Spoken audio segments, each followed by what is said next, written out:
The prophet Nathan, a high-ranking advisor of the Judean King David, has a little-known background. We don't know where he came from, what his family lineage was, but what we do know is that he faithfully served in both King David and King Solomon's court and is attributed to writing the historical chronicles of their reigns. One of the most important things Nathan is known for is pronouncing David's dynasty, God's building of David's house, and the eternal covenant securing his throne forever in 2 Samuel 7:5-17, where God promises to make David's name great, to secure and plant Israel, that David would have rest from his enemies, his offspring would live on and would ultimately fulfill the messianic promises, the true hope of Israel. God would also be a father to David, and he would be his son. And as a true son of God, David would be disciplined for his iniquity, yet God's steadfast love was promised not to depart from him. Now, because of this paternal promise, Nathan would be deeply challenged by God to courageously play a pivotal role in David's life, a timeless story that tests the listener's willingness to expose evil and tell the truth, no matter the consequence. Consider Nathan's burden. It was springtime, the season when kings went to war, but this year King David stayed behind in Jerusalem while his army, led by General Joab, fought against the Ammonites. One evening, David decided to take a stroll on the rooftop of his palace, and at a rare glance saw a beautiful woman bathing. Intrigued by her unforgettable beauty, he asked his servants about her and learned that it was Bathsheba, the wife of Uriah, one of his loyal soldiers. David, overwhelmed by the lust of her memory, sent for her. She was quickly taken to the palace, and he lay with her. Now, not long after, she sent word to David that she was pregnant. David panicked, and in an attempt to cover up his mistake, he summoned Uriah from the battlefield, hoping that he would go home and be with his wife to make it look like the child was his. But Uriah was too loyal. He refused to enjoy the comforts of his home while his fellow soldiers were still fighting. Frustrated and descending into madness, David resorted to a darker plan. He immediately sent a message to General Joab, ordering him to put Uriah in the front of the lines where the battle was fiercest, and then withdraw from him, abandoning him to be struck down. Joab obeyed, and Uriah was killed. After Bathsheba finished mourning the death of her husband, David then married her, and she bore him a son. And although it seemed like David had covered everything up, it did not evade the eyes of the Lord. It was a densely quiet night. The prophet Nathan could not sleep. His heart weighed heavy as he sat on the edge of his bed, staring into the darkness, listening to the familiar wind stir the gardens and fields, arousing the fragrances of spring that gently filled the air, heavily burdened by a message he had just received from the Lord. In the past, he had received words of wisdom, warnings to Israel, even counsel for the king himself, but this time was different.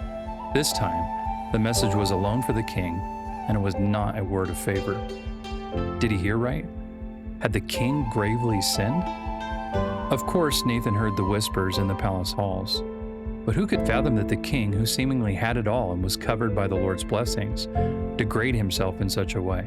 Indeed, the hastily arranged marriage between David and Bathsheba, the widow of Uriah the Hittite, was suspect. But could it be true?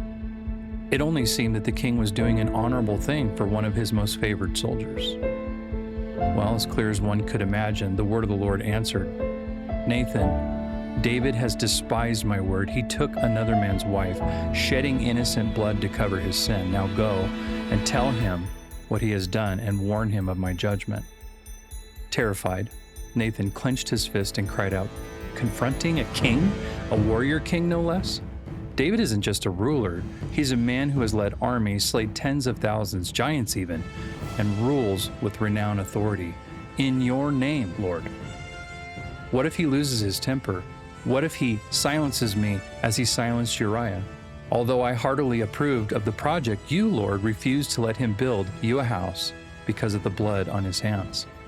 We don't know if Nathan had a family to be concerned about, but one can't begin to imagine how his mind would have been racing to make excuses or find legitimate reasons as to why it would have been a bad idea to confront King David, the man he knew well and served faithfully for years.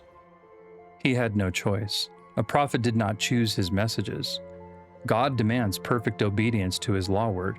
The king was to be a chief example, The next morning, Nathan, intent on delivering the Lord's message, made his way through the palace gates, his heart steady but his steps slow, ignoring the corridors buzzing with the sounds of servants hurrying about their duties. Guards stood at their posts, their hands on the hilts of their swords at the ready. None of them knew what he was about to do. When he entered the throne room, there was King David sitting at ease, speaking with his advisors. David looked up and smiled when he saw Nathan, as he often did, looking forward to sharing his company. However, as he got closer, the king could tell by Nathan's uncanny disposition he had an important message to deliver. "What word do you bring, Nathan?" the king inquired. The prophet bowed with grave concern written all over his face. "I have a story to tell you, my king." David leaned forward and gestured Nathan to share. "There were 2 men in a city, one rich, the other poor," Nathan began. "The rich man had many flocks and herds, but the poor man had nothing except one little lamb, which he loved and cared for. It ate from his plate, drank from his cup, slept in his arms like a daughter." David nodded, his brow furrowed, now listening even more intently. "But one day, O king, the rich man had a guest. Instead of taking one of his own sheep, he stole the poor man's lamb, killed it, and served it to his visitor." David's face now darkened, his hands violently clenching the arms of his throne. "That man deserves to die," David declared. "How could he do such a thing? He had no pity. He must pay for his crime 4 times over." Resolved, Nathan took a step forward, his voice steady and firm. "You are that man, my king." The room, shocked, fell silent. His words thickly hung in the air like a sword suspended over David's head. Without flinching, Nathan continued, "Thus says the Lord, I anointed you king over Israel. I delivered you from Saul. I gave you everything, and yet you despised my command. You took Uriah's wife and had him killed with the sword of the Ammonites.